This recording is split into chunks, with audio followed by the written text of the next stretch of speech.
Assalamualaikum warahmatullahi wabarakatuh. Bagaimana kabarnya semua? Pastinya kita mendoakan semua kabarnya baik-baik saja. Perkenalkan, nama saya Sanas Tanjila. Saya akan membahas sedikit tentang hukum lingkungan. Kita tahu bahwa hubungan antara manusia dan lingkungan pasti memiliki keterkaitan yang sangat erat, karena manusia tumbuh dan berkembang di lingkungan sekitar mereka. Nah, hubungan antara manusia dan manusia ataupun hubungan antara manusia dengan lingkungan itu akan mempengaruhi lingkungan itu sendiri, baik itu dampaknya yang positif maupun negatif. Oleh karena itu, hukum lingkungan di sini dibuat untuk menyeimbangkan kehidupan manusia dengan lingkungan sekitar mereka. Saya Aizila Putri Afnika akan menjelaskan hubungan manusia dengan lingkungan. Manusia mendapatkan unsur-unsur yang diperlukan dalam hidupnya dari lingkungan. Makin tinggi kebudayaan manusia, makin beraneka ragam kebutuhan hidupnya. Makin besar jumlah kebutuhan hidupnya yang diambil dari lingkungan, maka berarti makin besar perhatian manusia terhadap lingkungan. Perhatian dan pengaruh manusia terhadap lingkungan makin meningkat seiring dengan kemajuan teknologi. Masa ini manusia mengubah lingkungan hidup alami menjadi lingkungan hidup binaan. Eksploitasi sumber daya alam makin meningkat untuk memenuhi bahan dasar industri. Sebaliknya, hasil sampingan dari industri berupa asap dan limbah mulai menurunkan kualitas lingkungan hidup material dan kualitas lingkungan hidup kebutuhan non-material. Kebutuhan hidup material antara lain air, udara, pangan, papan transportasi, serta perlengkapan fisik lainnya.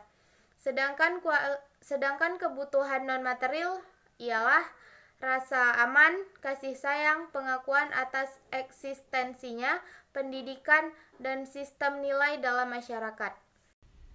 Saya Widya Aristia. Berikutnya ada aspek-aspek hukum lingkungan. Almarhum Kosnadi Hartjosomantri, guru besar hukum lingkungan, sebagaimana ditulis dalam bukunya Hukum Tata Lingkungan, bahwa hukum lingkungan di Indonesia dapat meliputi aspek-aspek sebagai berikut. Yang pertama itu ada hukum tata lingkungan, yang kedua ada hukum perlindungan lingkungan, yang ketiga ada hukum kesehatan lingkungan, yang keempat ada hukum pencemaran lingkungan, yang kelima ada hukum lingkungan tradisional atau internasional, ini kaitannya dengan hubungan antar negara, dan yang terakhir itu ada hubungan perselisihan lingkungan, ini kaitannya dengan penyelesaian masalah ganti. Saya Nufaisa Munia Al-Asfa akan menjelaskan tentang pembagian lingkungan.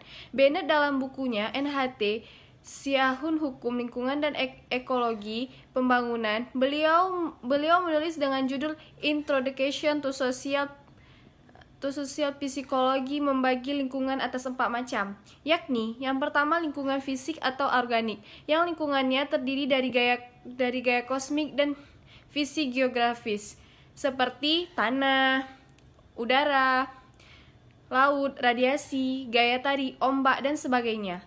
Dan yang kedua, lingkungan biologi atau organik, segala sesuatu yang bersifat biotis berupa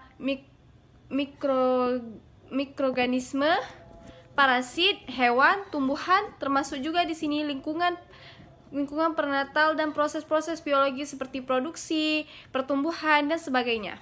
Dan yang ketiga, lingkungan sosial.